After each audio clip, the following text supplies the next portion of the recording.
नमस्कार दोस्तों बात यह है कि राजस्थान में सरपंचों को चुनाव आ रहे थे। उसके बीच में एक बात बन गया था ओबीसी आरक्षण। अब ओबीसी आरक्षण है क्या, बहुत लोगों को समझ में नहीं आया। भाई ओबीसी आरक्षण मैंने कहीं करना पड़े, कहीं कारण है, और ओबीसी आरक्षण है जो कोई कब तक हो। ये सारी चीजें मतलब सवाल निकल रहा है मन में, जहन में, दिमाग में सवाल आवे, बस सारा सवाल और जवाब देवांगा। और चुनाव में क्यों जरूरी है ये सारी चीजें देखने हैं। ठीक है, चुनाव में ये क्या फायदा करता है वो भी जानकारी अपने देखने वाले। एक ही वीडियो में पूरी कंप्लीट इंफॉर्मेशन दे दूंगा ओबीसी सर्वे के बारे में, तो इस वीडियो को आप लास्ट तक जरूर देखिएगा ताकि आपको पता रहेगा। और भी कोई आपको न्यूज चाहिए गवर्नमेंट योजना की, बारिश मौसम की, कुछ भी राजस्थान की राजनीति की, वो सारी आपके व्हाट्सएप पे मिल जाती है ना। व्हाट्सएप पर मिल जावे तो आप व्हाट्सएप जो ऐप है वहां पे आप जाके जुड़ जाओ। ठीक है, तो व्हाट्सएप ऐप पर आप जाके जुड़ोगा तो ये वास्ते ग्रुप है, वो ग्रुप में लिंक है जो टेलीग्राम मत भेज दियो या लिंक वीडियो डिस्क्रिप्शन दे दो, बट क्लिक करो और भी व्हाट्सएप ग्रुप में आप जुड़ जाओ आगे। ठीक है, तो अब मैं बात करूं आप सामी सारी बात है तो आप देख सको ओबीसी सर्वे कहीं है। वो ओबीसी सर्वे जो को ऑनलाइन शुरू हो चुकी है मोबाइल एप्लीकेशन पर 10 जुलाई को। कब शुरू हो गया? 10 जुलाई को ये शुरू हो गया है। और राजस्थान में अन्य पिछड़ा वर्ग जो ओबीसी अदर बैकवर्ड क्लास के जो लोग हैं उनका यहाँ पे निर्धारण किया जा रहा है। घर घर जाके पूछा जा रहा है कि भाई आप ओबीसी में आते हैं, आपके पास क्या है, कितने लोग हैं, क्या है क्या नहीं, सारी चीजें आपके परिवार की जानकारी है जो जुटाई जा रही है। अब ओबीसी सर्वे क्यों जरूरी है वो देखो। ये पंचायती राज और नगर निकाय के चुनाव में ओबीसी वर्ग को कितना राजनीतिक आरक्षण दिया जाए ये एक निर्णय निकाला जाएगा। इसके लिए वास्तविक और वैज्ञानिक डाटा की जरूरत पड़ती है। इनके वास्ते जो कोट है ओबीसी सर्वे करियो जाए। इस सर्वे में जुटाई जाएगी जानकारी जिसमें ओबीसी परिवारों की संख्या कितनी है, जातिगत समुदाय की स्थिति क्या है, सामाजिक और आर्थिक स्थिति क्या है, शिक्षा और रोजगार की स्थिति क्या है, स्थानीय और निकायों में जो प्रतिनिधित्व है की स्थिति क्या है, वो जानकारी देखी जाएगी।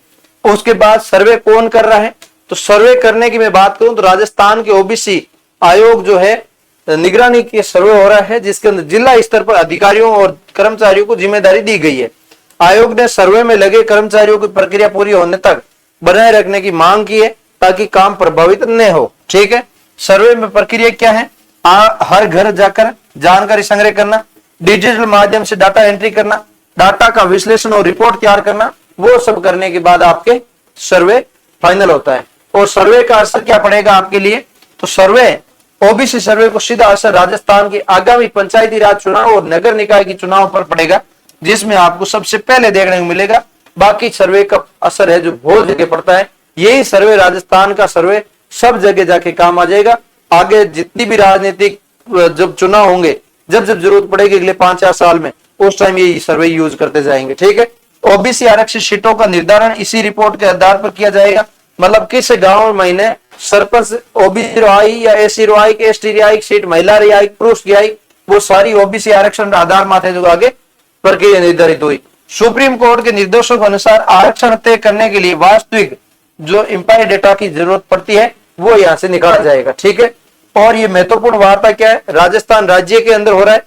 विषय है ओबीसी राजनीतिक प्रतिनिधित्व संस्था राजस्थान राज्य अन्य पिछड़ा वर्ग आयोग करवा रहा है और शुरुआत 10 जुलाई 2026 तक की है। और तारीख है घर घर जाके सर्वे करना और इनसे आपका ओबीसी समाज के उचित प्रतिनिधित्व मिल सकता है। ये ओबीसी के जितने की कैटेगरी के लोग हैं उन सब का यहाँ पे सर्वे निकाला जा रहा है कि भाई इतना लोग गांव में ओबीसी का है, इतना एसटी का है, इतना एसटी का है, सारा ज्यादा बड़ा वर्ग है वो ओबीसी को है। तो ओबीसी वर्ग निकालने के बाद में सारों कुछ डाटा एनालिसिस हो जाएगा। मेन मकसद ओबीसी पर आगे अटके, तो ये बात ओबीसी आरक्षण सर्वे जो को निकाले जाए तो मामलो जो ओबीसी रो आगे वो समझ में कहीं वास्ते हुए, कहीं वे कहीं नहीं हुए। अब है जो ओबीसी सर्वे 20 से 25 दिन महीने आपने कहे है, 20 से 25 दिन में आपने ओबीसी सर्वे रिपोर्ट है वो दे देगी। ये ओबीसी सर्वे रिपोर्ट सरकार को सौंपेगी, सरकार आपकी कोर्ट को सौंपेगी और कोर्ट से इन्होंने 90 दिन का समय मांगा है। 90 दिन के अंदर 45 दिन के अंदर आपका ओबीसी रिपोर्ट हो जाएगा और अगले 45 दिन में सरपंचों को चुनाव हम करवा देंगे। यह है जो कोर्ट को सरकार ने आश्वासन दिया है। तो अब इसके अंदर देखना होगा कि सितंबर अक्टूबर तक आपका या दिसंबर तक, मान के चलो ये दिसंबर तक आपका 6 महीने होते हैं, लेकिन सितंबर अक्टूबर तक आपका इसके अंदर जो चुनाव होगा या नहीं होगा वो देखा जाएगा, क्या रहता है, क्या निर्णय निकल के आता है। आगे आगे जैसे समय बताएगा मैं आपको डिटेल देता रहूंगा। तो व्हाट्सएप पे आप जरूर जुड़ जाइएगा ताकि आपको कोई भी इंफॉर्मेशन हो समय के साथ मिल जाए। मिलेंगे किसी नई वीडियो के साथ, तब तक के लिए जय हिंद, जय भारत।